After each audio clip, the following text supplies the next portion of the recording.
ಪಾಂಡವರ 5 ತಲೆ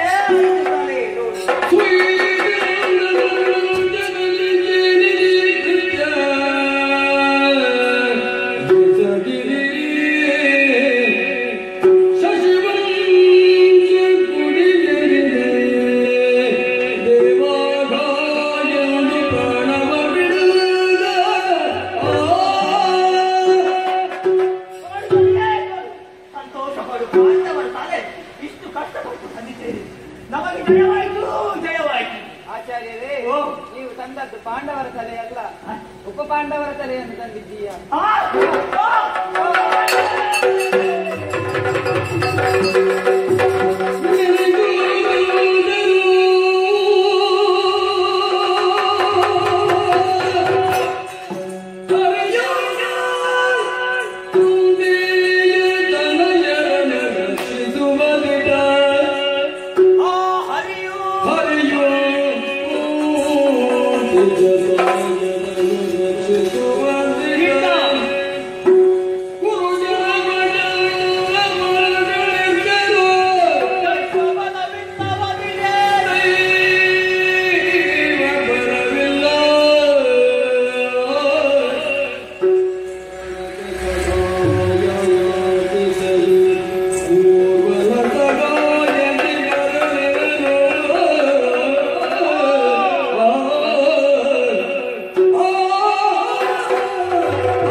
ಇಷ್ಟು ಕಷ್ಟಪಟ್ಟು ಪಾಂಡವರನ್ನು ಕೊಂದೆ ಎನ್ನುವ ಹಾಗೆ ಸಂತೋಷದಿಂದ ನನ್ನೊಡೆಯನ ಬಳಿಗೆ ಬಂದ್ರೆ ನನ್ನ ಸಂತೋಷವೆಲ್ಲವೂ ನೀನ ಮೇಲೆ ಇಟ್ಟಂತಹ ಹೋಮದಾಗಿ ಹೋಯಿತಲ್ಲ.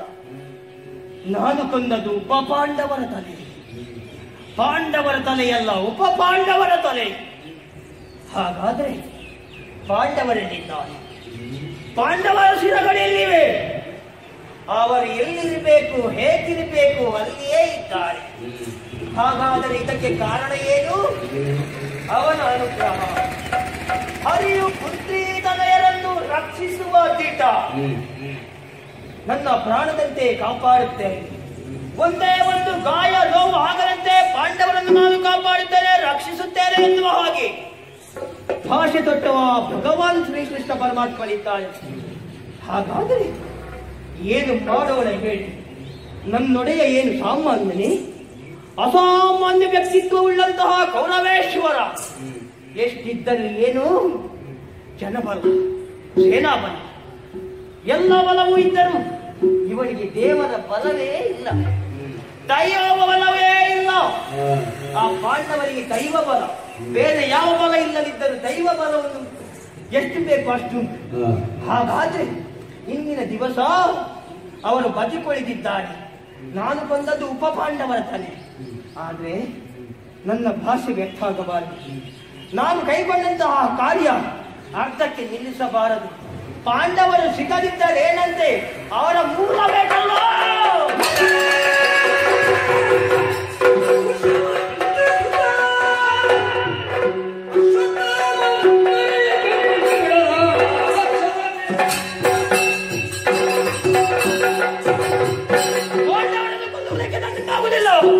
ಸದಾಕಾಲ ರಕ್ಷಣೆ ಮಾಡುತ್ತಾನೆ ಹರಿ. ಹಾಗಾದರೆ ನನ್ನ ಕಾರ್ಯ ಹೀಗೆ ಆಗಬಾರದು, ಮುಂದುವರಿಸಲೇಬೇಕು. ಅವರ ಮೇಲಿನ ಸೇಡನ್ನು ತೀರಿಸಲೇಬೇಕು. ಏನು ಮಾಡೋಣ? ಏನು ಮಾಡು? ಒಂದು ವಿಚಾರ ತಿಳ್ಕೊಂಡಿದ್ದೇನೆ. ಪಾಂಡವರ ವಂಶದಲ್ಲಿ ಇನ್ನೂ ಪಿಂಡ ರೂಪದಲ್ಲಿ ಒಂದು ಜನ್ಮ ತಾಳುತ್ತಾ ಇದೆ. ಉತ್ತರೆಯ ಗರ್ಭ ಅಭಿಮನ್ಯುವಿಗೆ ಪುತ್ರ ಜನನವೋ ಪುತ್ರಿ ಜನನವೋ ಅಂತೂ ಅಭಿಮನ್ಯುವಿಗೆ ಸಂತಾನವಾಗುತ್ತಾ ಇದೆ. ಪಾಂಡವರ ವಂಶವೇ ನಿರ್ವಾಸವಾಗಬೇಕು. ಏನು ಮಾಡೋಣ? ಸರಿ ಸರಿ, ಇದೋ ಉಪಾಯ. ಇದೋ ತೃಣವೊಂದನ್ನು ಮಂತ್ರಿಸಿ ಉತ್ತರೆಯ ಗರ್ಭಕ್ಕೆ ಪ್ರಯೋಗಿಸಿದೆ.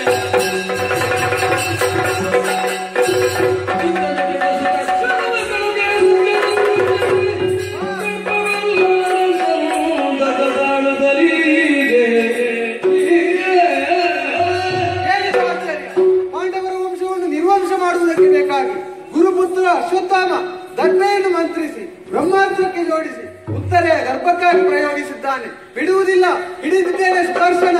ಪಾಂಡವರ ವಂಶವು ಉಳಿಯಬೇಕು. ಅದಕ್ಕಾಗಿ ಚಕ್ರದಿಂದ ಆ ದರ್ಬೆಯನ್ನು ಕತ್ತರಿಸಿ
ಕಾಣ್ತಾ ಇದ್ದೇನೆ. ನನ್ನ ಕರುಳಿನ ಕುಡಿಗಳು ನೆತ್ತರಿನಲ್ಲಿ ಒದ್ದಾಡುತ್ತಾ ಇದ್ದಾರೆ. ಅವರ ರುಂಡ ಮುಂಡಗಳೇ ಬೇರೆಯಾಗಿದೆ. ಯಾರೋ ಒಬ್ಬರವರ ರುಂಡವನ್ನು ಹಿಡಿದುಕೊಂಡು ಓಡುತ್ತಾ ಇದ್ದಾರೆ. ಅಯ್ಯೋ ದೇವರೇ, ಎಂತ ಸನ್ನಿವೇಶವನ್ನು ಮಾಡಿಕೊಂಡು ನಾನು ಹೇಗೆ ಬದುಕಿರಲಿ? ಈ ಹೊತ್ತಿನಲ್ಲಿ ನನ್ನ ಪತಿಯವರು ಕೂಡ ಕಾಣುತ್ತಾ ಇಲ್ಲ. ಎಲ್ಲಿ ಹೋಗಿದ್ದಾರೆ?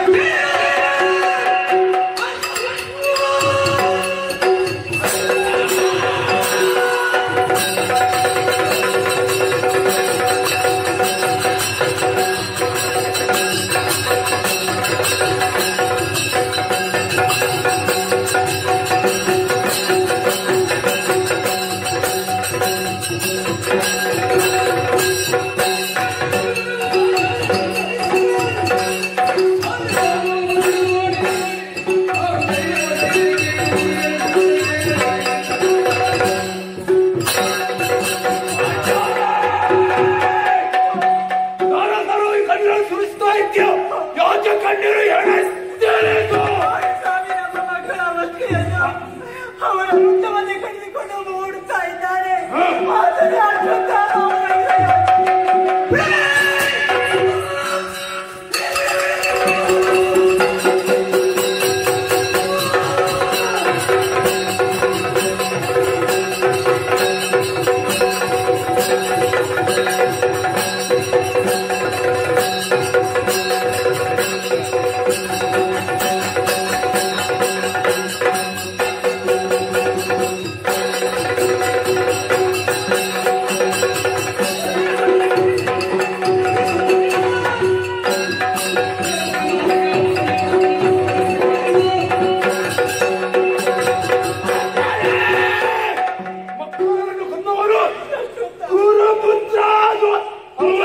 ಅಶ್ವತ್ಥಾಮನ ಹಿಡಿದಿಲ್ಲ, ಅವರ ತಲೆಯನ್ನು ಪುಡಿ ಮಾಡ್ತೇನೆ.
ಆದ್ರೆ ಮುಂದಕ್ಕೆ ನಿನಗೆ ಬ್ರಹ್ಮಹತ್ಯ ದೋಷ ಎಂಬ ಪಾತಕ ಅಂಟಿಕೊಳ್ಳುತ್ತದೆ. ಅದಕ್ಕೆ ನಾನೇನು ಮಾಡ್ಬೇಕು? ಅದಕ್ಕೆ ಹೇಗೂ ಅಶ್ವತ್ಥಾಮ ತಪ್ಪು ಮಾಡಿದ್ದಾನೆ, ಶಿಕ್ಷೆ ಅನುಭವಿಸಲೇಬೇಕು.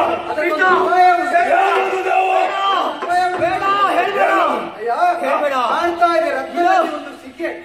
ರಾಮನಿಗೆ ಮರಣ ಅಲ್ಲ, ಅಪಮಾನ ಮಾಡಿದರೆ ಅದಕ್ಕಿಂತ ದೊಡ್ಡ ಮರಣ ಬೇರೆ ಇಲ್ಲ. ಹಾಗಾಗಿ ಮಾಡಿದ ತಪ್ಪಿಗೆ ಶಿಕ್ಷೆಯನ್ನು ಅನುಭವಿಸಬೇಕು. ಸಿಕ್ಕೆಯಲ್ಲಿ ಒಂದು ರತ್ನ ಕಾಣಿಸುತ್ತಾ ಅದನ್ನು ಕತ್ತರಿಸಿ ತೆಗೆದುಬೇಕು.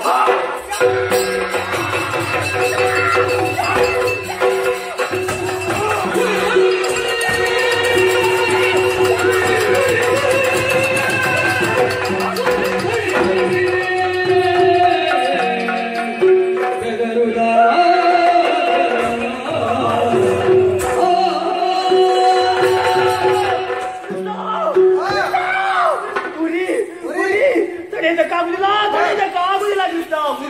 ತಲೆ ಕತ್ತರಿಸುವಾಗ ನಿಮಗೆ ಉಪಕಾರವಿಲ್ವಾ? ಈಗ ಕಷ್ಟವಾಗ್ತದೆ ಕೃಷ್ಣ. ಹಾ. ಕೃಷ್ಣ ಕಾಪಾಡು. ಅಯ್ಯ ಗುರುಬುದ್ಧ ಅಶ್ವತ್ಥಾಮರೇ, ಈ ಒಂದು ಕೆಲಸವನ್ನು ಮಾಡಬೇಕು. ಉರಿಗೆ ಶಮನವಾಗಬೇಕು ಆದ್ರೆ ನೇರವಾಗಿ ಬದರಿಕಾಶ್ರಮಕ್ಕೆ ಹೋಗ್ಬೇಕು. ಅಲ್ಲಿ ಭಾರತ ಕಥಾ ಶ್ರವಣವನ್ನು ಮಾಡಬೇಕು. ಅದನ್ನು ಮಾಡಿದೆ ಅಂತ ಆದ್ರೆ ನಿಮ್ಮ ಉರಿ ಶಮನವಾಗ್ತದೆ. ಹಾಗಾಗಿ ತಡ ಮಾಡಬೇಡಿ, ನೇರ ಬದರಿಕಾಶ್ರಮಕ್ಕೆ ಹೋಗಿ.